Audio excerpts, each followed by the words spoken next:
구독과 좋아요.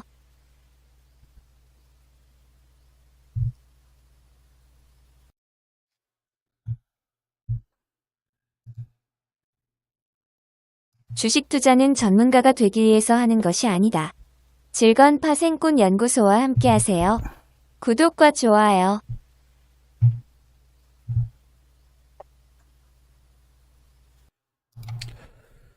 네, 어젯밤에 유튜브에 이어서 오늘 아침 미국장을 보기 위해서 좀 일찍 일어났습니다.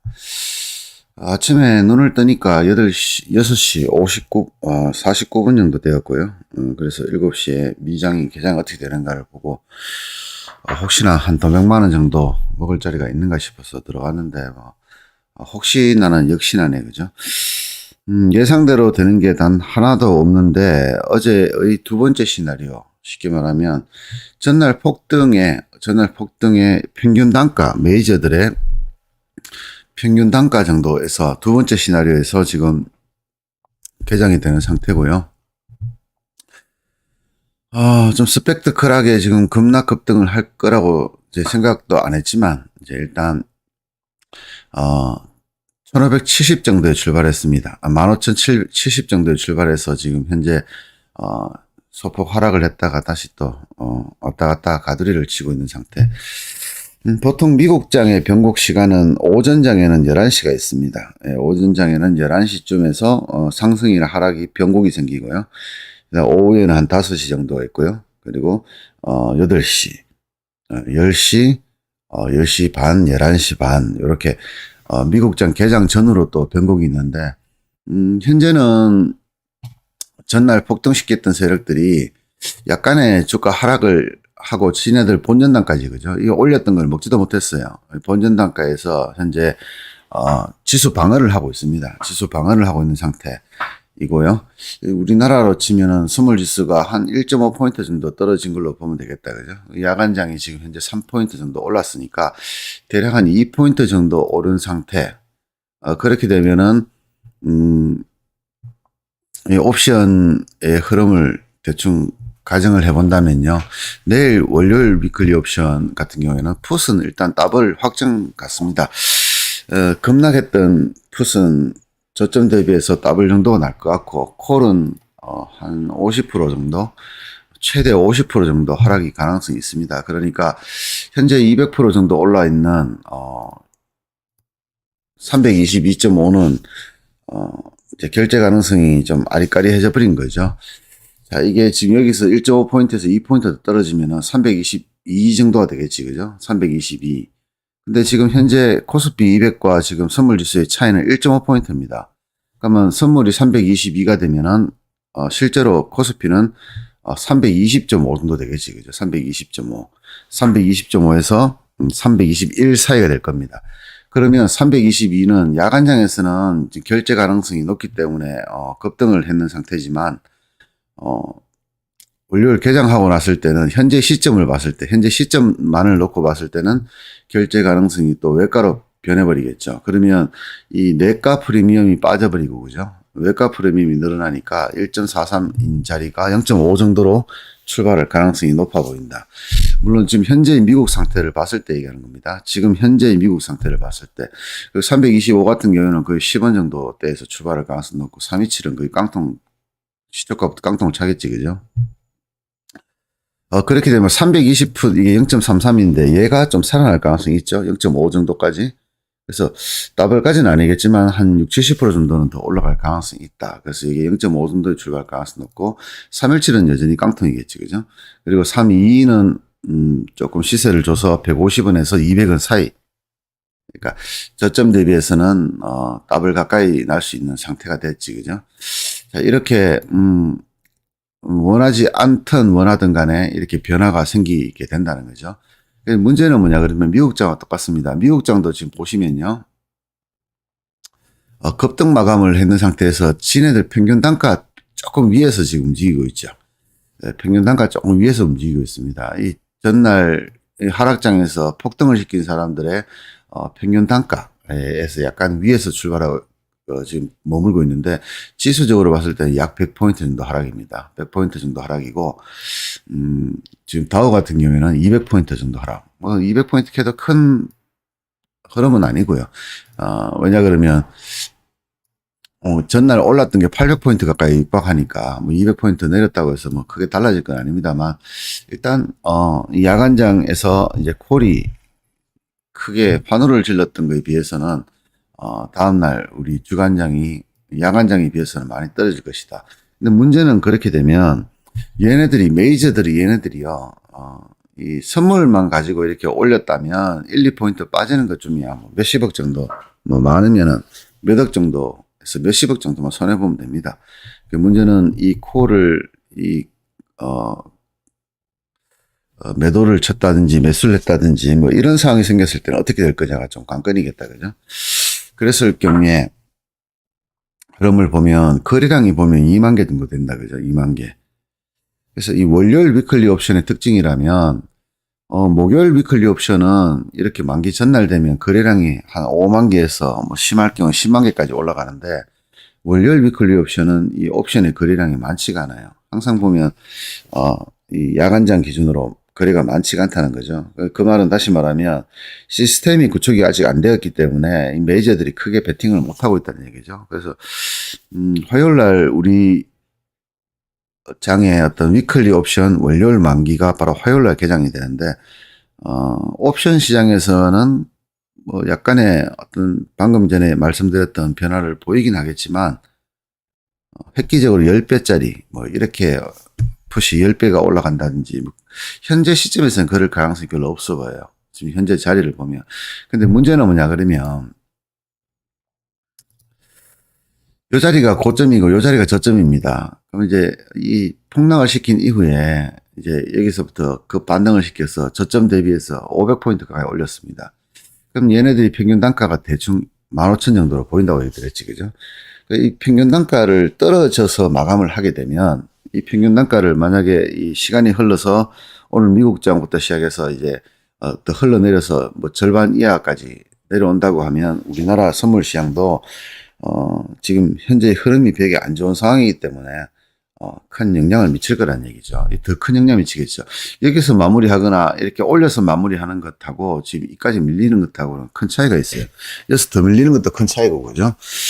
근데 하루 만에 이렇게 급등을 시켰기 때문에 여기서 이렇게 떨어지는 것도 별로 어렵지 않아 보입니다. 근데 문제는, 어디서 마감하느냐에 따라서 미국의 시작이 어디냐. 시작은 100포인트 정도다, 그죠?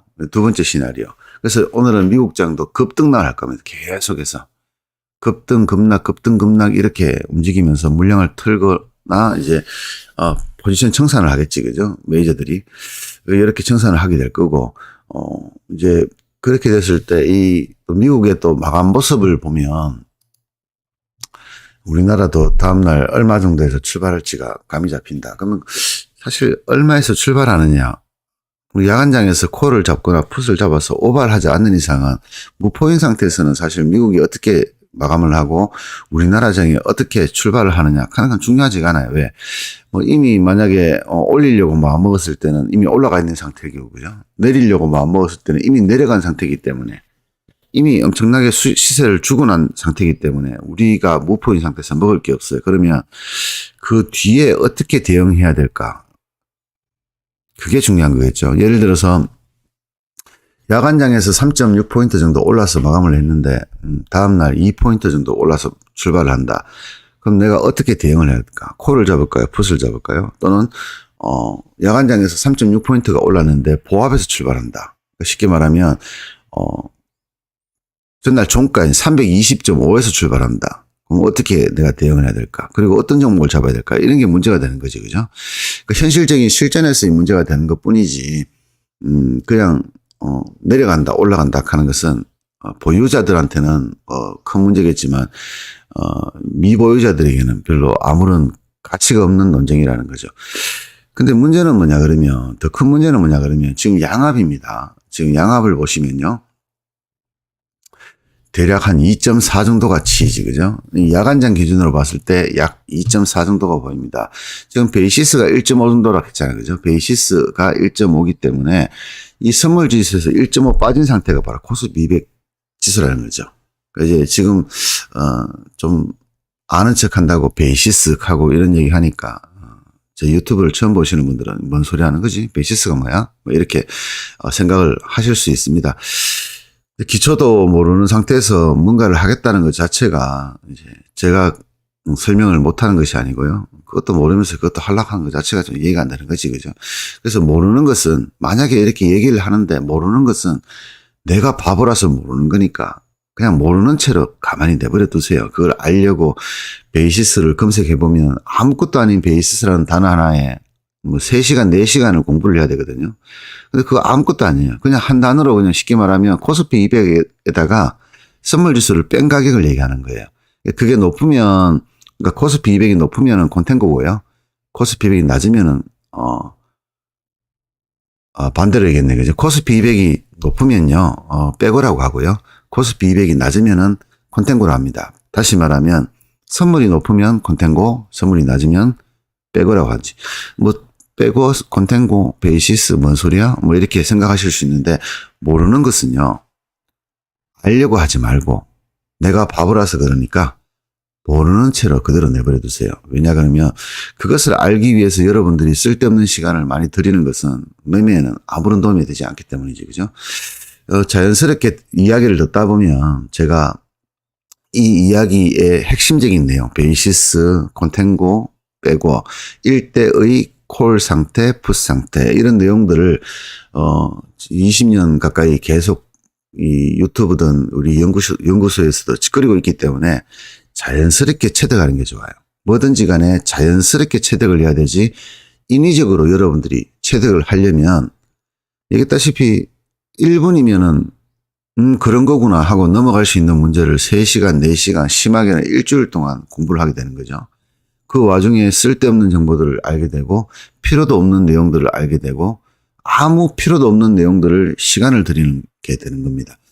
그래서 모르는 거는 모르는 대로 그냥 여러분들이 이해되는 거는 이해되는 걸로만 그냥 그래 하고 넘어가고 모르는 거는 그래 하고 넘어가면 되는 거지, 그죠? 그렇게 해서 좀 시간을 두고 이제 이 내용 베이시스나 콘텐고 이런 내용들을 이해를 하시는 게 여러분 주식 투자 또는 파생 투자를 할 때 가장 효율적인 매매가 될 겁니다. 제가 말씀드리는 베이시스와 이 언론 또는 뉴스 전문가 방송에 나와 있는 베이시스는 전혀 다른 개념이에요. 이름만 똑같을 뿐이에요. 그래서 제가 말씀드리고 싶은 베이시스는 그냥 단지 이런 상황의 현상을 이야기하는 것 뿐이에요. 그게 돈을 버는데 1푼의 가치가 없기 때문에요. 굳이 그것을 공부한다든지 그럴 필요가 없습니다. 자, 그러니까 결제지수는 코스피 200으로 결제가 되니까 결국에는 선물에서 1.5포인트 정도가 더 높은 상태. 이것을 베이시스의 콘텐고 상태라고 합니다. 그러면, 자, 만기날 쓸데없이 선물이 더 높은 거지, 그죠? 예, 선물이 코스피보다 더 높다. 근데 결제는 뭡니까? 코스피 200으로 된다. 그러면 뭘 따른다? 코스피 200을 따른다. 그러면 콜은 어떻게 됩니까? 고평가가 되는 거죠. 왜? 선물 지수 따라 움직인다고, 콜이. 옵션은 선물 따라서 움직입니다. 근데 실제로 결제는 뭡니까? 코스피 200으로 된다. 그러니까 뭡니까? 코스피 200으로 결제가 되기 때문에 선물이 높던 경우에는 쓸데없이 콜이 고평가가 됩니다. 그러면 풋은 어떻게 될까요? 풋은?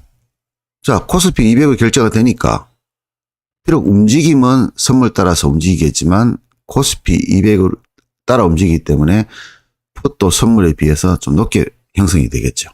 거기다가 예를 들어서 변동성이 4포인트 이상, 선물의 변동성이 4포인트 이상이 왔다 갔다 그래버리면 프리미엄이 폭발을 해버려요. 프리미엄은 마이너스 프리미엄과 플러스 프리미엄이 있습니다. 변동성이 심해지면 플러스 프리미엄이 붙어요. 쉽게 말하면 집값이 급등을 할 때는 시세보다 더 크게 올라가죠. 이게 플러스 프리미엄이라고요. 경기가 굉장히 안 좋을 때는 시세가 2억짜리 아파트인데 경기가 굉장히 안 좋을 때는 내가 급하게 팔려면 어떻게 됩니까? 1억 5천에 팔아야 되겠죠. 이것을 마이너스 프리미엄이라고 해요. 그 5천만 원만큼을 마이너스 프리미엄이라고 하죠. 실제 가치는 그렇지 않고 2억을 하고 있는데 내가 이걸 빨리 던지기 위해서는 실제 가치보다 더 떨어지는 가격에 팔아야 되겠죠. 그걸 마이너스 프리미엄이라고 합니다. 지금은 변동이 심하기 때문에 플러스 프리미엄이 붙어 있는 상태예요. 그 상태에서 야간장이 급등을 했기 때문에 오히려 가격이 더 베이시스가 늘어나 버린 거죠. 그 플러스 베이시스가 늘어나 버린 거죠. 근데 지금 미국장이 지금 이스라엘 전쟁으로 하락을 해버리면서 예견치 못한 일이 벌어진 거죠. 그래서 이 플러스 프리미엄만큼은 빠질 겁니다. 그래서 지금 이 시장의 변동성이 없다는 조건, 시장의 보합이라는 조건에서요, 이 가격을 제가 한번 매겨보면 320